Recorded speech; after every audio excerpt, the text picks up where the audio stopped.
You have to look at some of the second and third order of effects as well. Let's say that they hit a school. Obviously, it'll be devastating, for the casualties there. But think about all the parents trying to go to that school to see what happened to their loved ones. And then think about what that looks like when it comes to traffic. And then think about what that looks like trying to take casualties to a level 1 trauma center.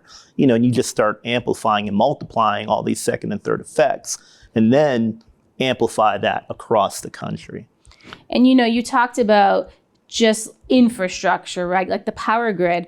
Well, in a crisis like this, just the phone calls alone to 911 911 is going to crash the system. So we also try to tell people, almost think it's like a hurricane, right? The concept of losing power, not understanding things for a week, being able to have food for a week, kind of like stay home, stay with your family, protect each other.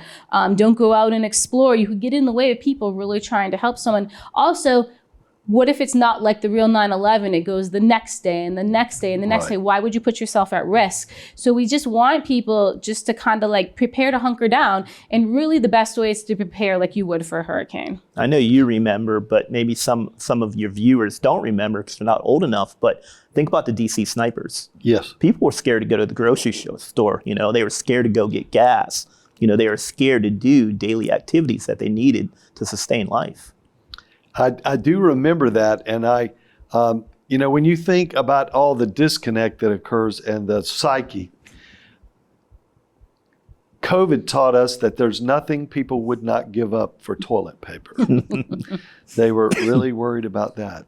I guarantee I've got a friend that if I don't ask this question, he will literally lose his mind.